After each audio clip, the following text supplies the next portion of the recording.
simplement les coordonnées dans le téléphone du monsieur et vous lui donnez en fait tout simplement votre carrière. Alors tout simplement c'est pas très courant de rien faire et puis remonte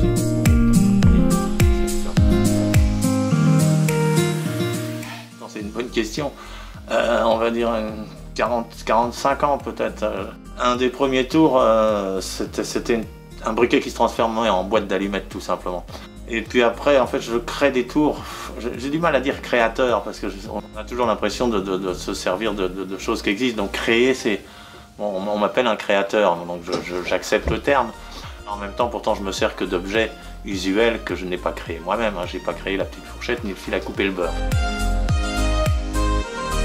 Ouais, alors ça c'est vrai que je suis complètement absent de tout ce qui s'appelle les médias sur l'internet, sur toutes ces choses-là. À une époque j'étais un peu sur Facebook où j'ai montré pas mal de petites vidéos assez marrantes. Bon, il y en a beaucoup que j'ai pas retrouvées parce que je me suis effacé du compte évidemment, donc je les retrouve pas. Mais enfin on va dire que je me suis retiré de tout ça parce que je suis un homme seul et dans la solitude je me suis retrouvé encore plus seul avec ce système de... Donc du coup oui j'ai arrêté les comptes Facebook, enfin, j'étais dans Facebook mais j'ai arrêté il y a au moins 2 ans. Le ballon, il a été créé il y a à peu près une trentaine d'années. Suite d'ailleurs à mon ami Gaëtan, je gardais ses enfants et il m'a montré une vidéo de Paul Daniels, un Anglais absolument extraordinaire, qui était sur un tabouret. Il lévitait sur son tabouret et pendant ce temps-là, son ballon de baudruche descendait. Et c'est en fait ça qui m'a donné l'idée. Je me dis, putain, c'est un truc génial, il faut que je fasse la même chose. Et donc je suis rentré chez moi dans mon atelier et j'ai bricolé. J'ai trouvé 2 systèmes très différents d'ailleurs, l'un des autres. Celui-là est plus joli parce qu'il vole vraiment dans l'espace. L'autre était un peu rigide, on va dire. En tout cas, Paul Daniels me dit, mais non, attends. Alors, je lui présente ça à un congrès en 2000 à Lisbonne, un congrès mondial de la magie. Il était dans les couloirs, on me dit, ah, c'est Paul Daniels. Alors, du coup, je file, je fonce, je gonfle un ballon à l'hélium, j'installe mon petit système et j'arrive devant Paul Daniels à qui je dis, hey guy, I know your tricks, look. Et je fais monter et descendre mon ballon dans les couloirs de cette FISM. Et là, il y a Paul Daniels qui me dit, mais bon Dieu, mais comment vous faites? Je dis, bah, la même chose que vous. Il dit, ah non, non, non, pas du tout. Moi, c'était... Et le ballon descendait tout seul. Et donc, j'étais très fier de moi parce que j'avais trouvé un autre système. Bon, après, je l'ai montré en conférence. Et c'est vrai que je ne l'expliquais pas, je ne donnais pas l'explication. J'ai dû montrer ça dans une conférence il y a 25 ans. Absolument, tu m'avais bien filmé à l'époque, d'ailleurs j'étais très content de retomber dessus là, et regarder la vidéo.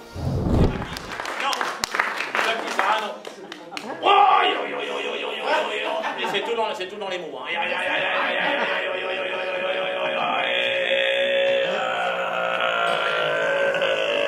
Je peux plus la faire.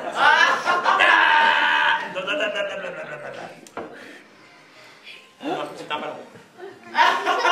Non, je tiens à dire parce qu'il y a des gens qui pensent que c'est pas un ballon. Mais c'est un ballon. Merci beaucoup.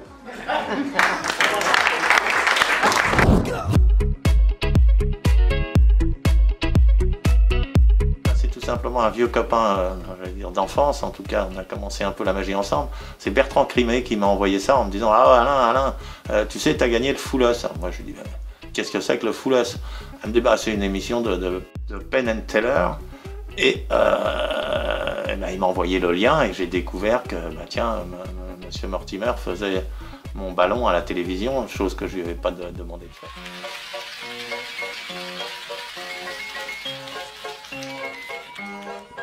A little closer, please. Uh-oh. Okay, all right.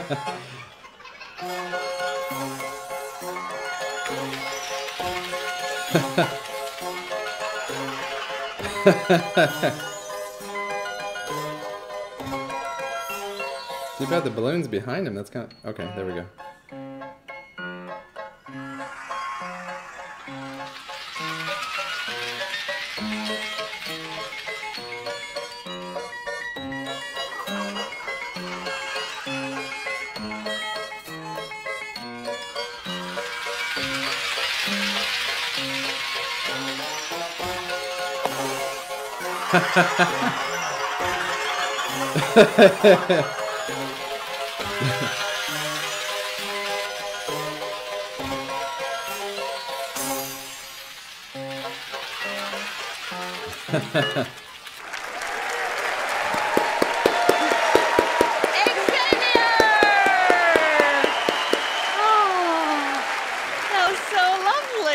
Thank you.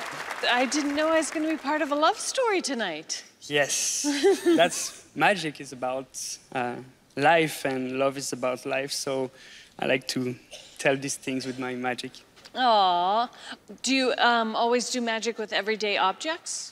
Yes, I rarely put boxes on stage or take cards unless there's a specific occasion for that. But yes, I play with the shadows, with light, with the mirror, with things like that. You know, that's the magic I like. That's what inspires me, and that's what I want to transmit.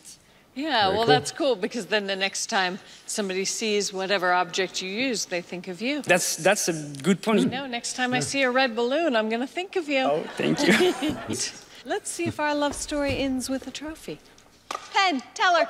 Well, Xavier, we've known you for years. You're part of our family, one of the siblings of magic here. And you've always got new ideas, and they're a little different, and we never see hack stuff out of you. We never see you do anything other people have done. It's just a fabulous thing. Now, I want to say, Xavier, I was watching this routine carefully with you. You hold hands with Allison and the balloon goes up, and then she spurns you a little bit and the balloon goes back down. I may be a little dense, but is that a metaphor for something? Is there some sort of Yes. allegory there Yes. that I'm missing? There seemed like an up and down thing, and I guess I'm just dense. Well, we want to tell you that the way you started out, we know those things, but let's throw the art aside, all the French cleverness, all the beauty. We're throwing that out, and we're getting down to the hardcore stuff, which is how do you make that balloon go up and down? That's the question. How do you make the balloon go up and down? We don't care how cute you are. We just care about how you made that balloon go up and down. And Teller and I sat down and we talked it back and forth. We talked about neutral buoyancy. We talked about how you could move that up and down at will. And what we came up with was we have no idea whatsoever. You have fooled us.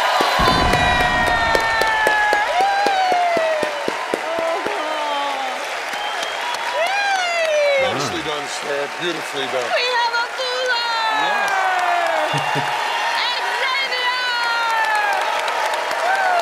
Thank you. Thank you. Yay! Thank you. Thank you.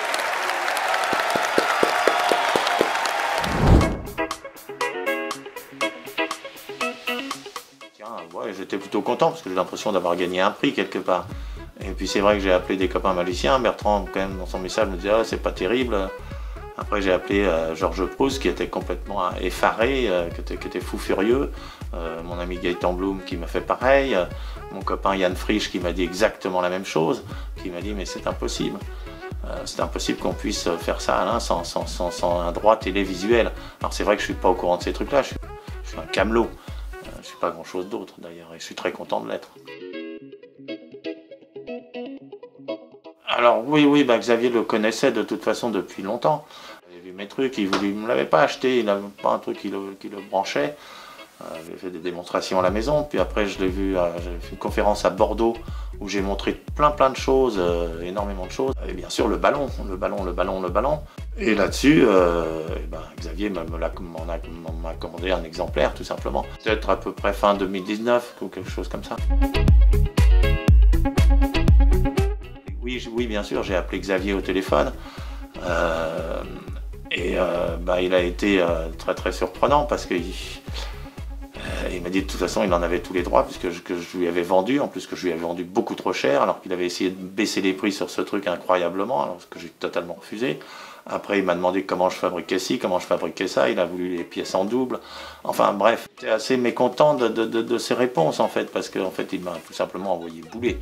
Enfin, je dirais il n'y a pas d'autre mot. Alors je lui ai dit d'ailleurs au téléphone, mais tu aurais pu quand même me nommer que ce tour est de Alain de Moyencourt.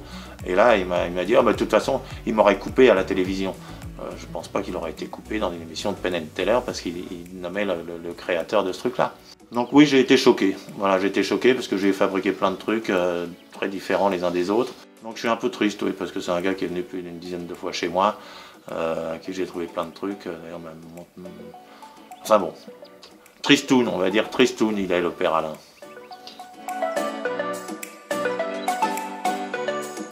Sur la déontologie, je sais pas, c'est un grand mot. Mais en tout cas, je trouve que c'est sympathique que les gens qui créent des tours de magie soient un petit peu représentés dans ce milieu, parce que finalement, bon, je suis pas un grand magicien. Les magiciens me connaissent parce qu'ils m'aiment bien, parce que j'ai fabriqué plein de bêtises, et que ce sont toujours des inventions en fait. Et donc ces inventions, bah oui, ça demande de la déontologie, c'est-à-dire que, bah oui, moi quand je fais un tour de Monsieur Edernac sur scène, quand je fais sa présentation personnelle, et ben je dis voilà un truc de Monsieur Pierre Edernac. Alors je demande pas qu'on dise bah tenez voilà le ballon d'Alain de Moyencourt quand on fait un tour de magie avec sur scène. Non, bien sûr que non, je ne demande pas ça. Mais maintenant quand on passe à la télé, bah oui, quelque part quand on est dans un grand concours mondial quelque part, et puis qui est pour les créateurs, oui là j'ai été choqué que Xavier ne me nomme pas en tant que créateur tout simplement de cette illusion que je trouve absolument merveilleuse.